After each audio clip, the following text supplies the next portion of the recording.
श्री दुर्गे नमः। श्री दुर्गा सप्तशती नवम अध्याय निशुंभवध।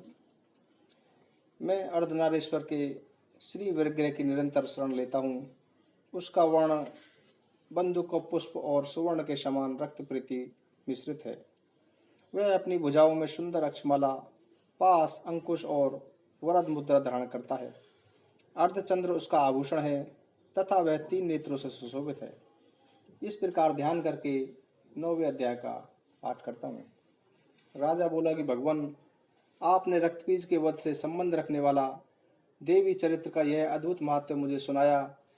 अब रक्तबीज के मारे जाने पर अत्यंत क्रोध में भरे हुए शुंभ और निशुंभ ने जो कर्म किया उसे मैं सुनना चाहता हूँ। ऋषि कहने लगे कि राजन, युद्ध में रक्तबीज तथा अन्य दैत्यों के मारे जाने पर शुंभ और निशुंभ के क्रोध की सीमा न रही।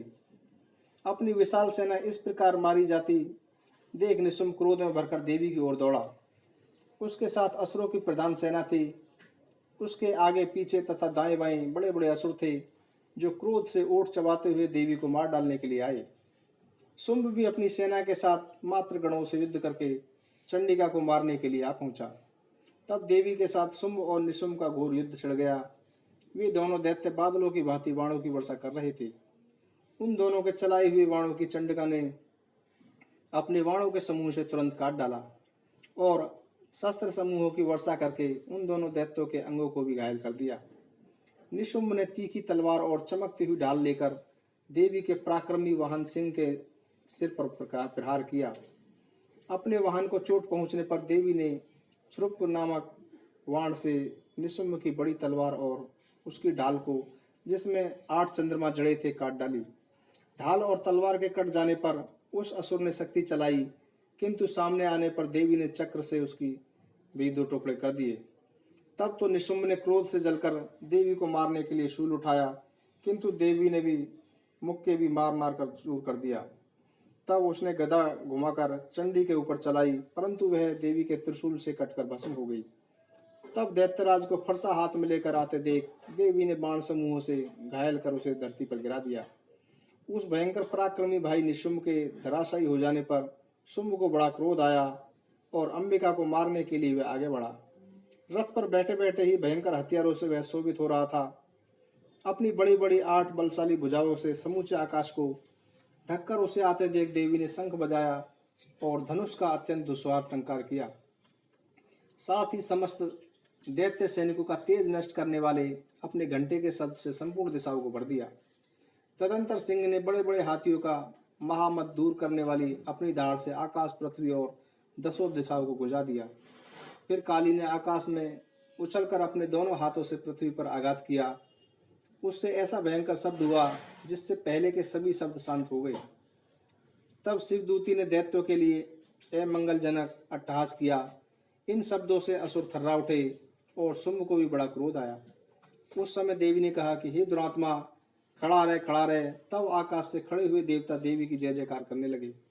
शुंभ ने आगे बढ़कर आग बरसाती हुई भयानक शक्ति चलाई। अग्नि के पर्वत के समान आती हुई उस शक्ति को देवी ने भारी उल्का से दूर हटा दिया। उस समय शुंभ ने सिंहनाद से तीनों लोग गूंज उठे। राजन, उसकी प्रतिध्वनि से बिजली गिरने के समान भयानक शब्द हुआ, जिसने अन्य शब्दों को जीत लिया। शुंभ के चलाए हुए बाणों के देवी ने और देवी के चलाए हुए बाणों के शुंभ ने अपने भयंकर बाणों द्वारा सैकड़ों और हजारों टुकड़े कर दिए। तब क्रोध में भरी हुई चंडिका ने शुंभ को शूल से मारा। उसके आघात से मूर्छित हुई वह पृथ्वी पर गिर पड़ा। इतने में ही निशुंभ चैतन्य होकर पहुंचा और धनुष बाणों द्वारा देवी, काली और सिंह को घायल कर दिया। फिर उस दैत्यराज ने अपनी 10 बाहें, 1000 बाहें बना ली और चक्रों के प्रहार से चंडिका को ढक दिया। तब घोर संकटों का नाश करने वाली भगवती दुर्गा ने अपने बाणों से उन चक्रों तथा बाणों को काट गिराया। यह देख निशुंभ दैत्य सेना के साथ चंडिका का वध करने के लिए हाथ में गदा ले बड़े वेग से आया। उसके आते ही चंडी ने तीखी धार वाली तलवार से उसकी गदा को तुरंत ही काट डाला। तब दैत्य ने शूल हाथ में ले लिया। देवताओं को पीड़ा देने वाले निशुंभ को शूल हाथ में लिए आते देख चंडिका ने वेग से चलाई हुई अपने शूल से उसकी छाती छीन डाली। शूल से विदीर्ण हो जाने पर उसकी छाती से एक दूसरा महाबली पुरुष खड़ी रह कहता हुआ निकला। उस निकलते हुए पुरुष की बात सुनकर देवी ठठाकर हंसी और खड़क से उन्होंने उसका सिर काट डाला। वह पृथ्वी पर गिर पड़ा। तब सिंह अपनी दाढ़ों से असुरों की गर्दन को चलने खाने लगा। उधर काली तथा शिवदूती ने भी बहुत से दैत्यों का भक्षण कर डाला। कुमारी की शक्ति से कितने ही दैत्य नष्ट हो गए। ब्राह्मणी के मंत्र पूत जल से निस्तेज होकर गिरने ही दैत्य भाग खड़े हुए। अनेकों दैत्य महाश्वरी के त्रिशूल से छिन्न भिन्न हो धराशायी हो गए। वाराही के थुतुन के आघात से कितनों का पृथ्वी पर कछुमन निकल गया। वैष्णवी ने भी अपने चक्कर से दानवों के टुकड़े टुकड़े कर डाले। इंद्री के हाथ से छूटे हुए वज्र से भी कितनों के ही प्राण पखेरु उड़ गए।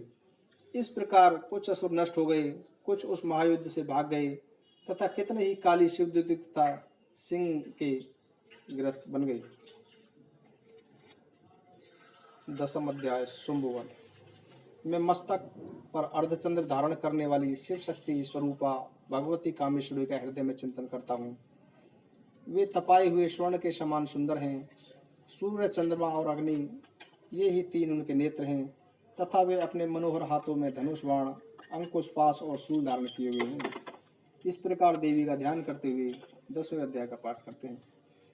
ऋषि बोलेगी, हे राजन, अपने प्राणों से प्रिय भाई निशुंभ की मृत्यु तथा सारी सेना को संहार होता देख शुंभ ने कुपित होकर कहा कि दुष्ट दुर्गे, तू बल का घमंड न दिखा। अरे अभिमानी, तू तो दूसरी स्त्री लेकर लड़ रही है।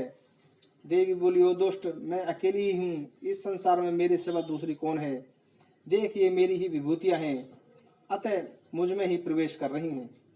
तदंतर ब्राह्मणी आदि समस्त देवियां अंबिका देवी के शरीर में लीन हो गईं। उस समय केवल अंबिका देवी ही रह गई। देवी बोली, मैं अपनी ऐश्वर्य शक्ति से अनेक रूपों में यहाँ विद्यमान थी। उन सब रूपों में मैंने समेट लिया है। अब अकेली मैं युद्ध में खड़ी हूँ, तू भी स्थिर हो जा। ऋषि कहते हैं, तदंतर सब देवताओं तथा दानवों को देखते देखते देवी और शुंभ दोनों में भयंकर युद्ध छिड़ गया। बाणों की वर्षा तथा तीखे शस्त्रों एवं दारुण शस्त्रों के प्रहार के कारण उन दोनों का युद्ध सब लोगों के लिए बड़ा भयानक प्रतीत हुआ। उस समय अंबिका देवी ने जो सैकड़ों दिव्य अस्त्र शस्त्र छोड़े, उन्हें दैत्यराज शुंभ ने निवारक अस्त्रों द्वारा काट डाला। इसी प्रकार शुंभ ने भी जो दिव्य अस्त्र चलाए, उन्हें परमेश्वरी ने भयंकर हुंकार शब्द के द्वारा खिलवाड़ में ही नष्ट कर डाला। तब उस असुर ने सैकड़ों बाणों से देवी को ढक दिया। यह देख क्रोध में भरी हुई उन देवी ने भी बाण मारकर उसका धनुष काट डाला। धनुष कट जाने पर फिर दैत्यराज ने शक्ति हाथ में उठा ली, किंतु देवी ने चक्र द्वारा उस शक्ति को भी काट दिया।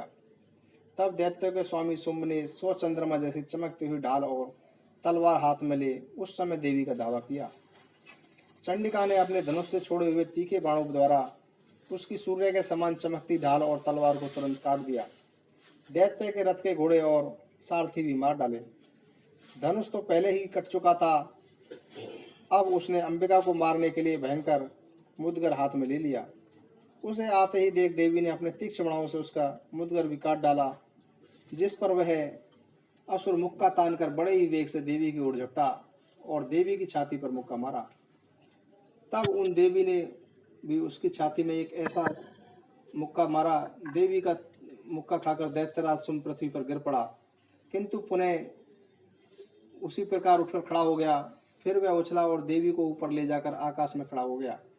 तब चंडिका आकाश में भी बिना किसी आधार के ही शुंभ के साथ युद्ध करने लगी। उस समय दैत्य और चंडिका का आकाश में घोर युद्ध सिद्ध और मुनियों की विस्मय में डालने वाला था। फिर अंबिका ने शुंभ के साथ बहुत देर तक युद्ध करने के पश्चात उसे उठाकर घुमाया और पृथ्वी पर पटक दिया।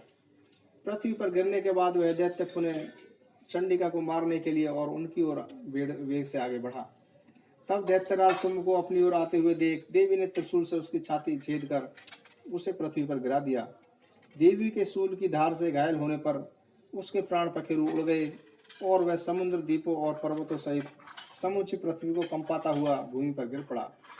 उस दुरात्मा के मारे जाने पर संपूर्ण जगत प्रसन्न एवं स्वस्थ हो गया तथा आकाश स्वच्छ दिखाई देने लगा।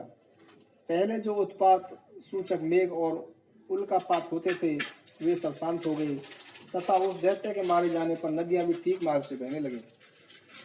उस समय शुंभ की मृत्यु के बाद संपूर्ण देवताओं के हृदय में आनंद भर गए और गंधर्व गण मनोहर गायन करने लगे। दूसरे गंधर्व बाजे बजाने लगे और अप्सराएं नाचने लगी। पवित्र वायु बहने लगी, सूर्य निर्मल होकर चमकने लगा, अग्निशालाओं की बुझी हुई आग अपने आप जलने लगी तथा संपूर्ण दिशाओं के भयंकर शब्द शांत हो गए। ओम श्री दुर्गे नमः। ओम श्री दुर्गे नमः।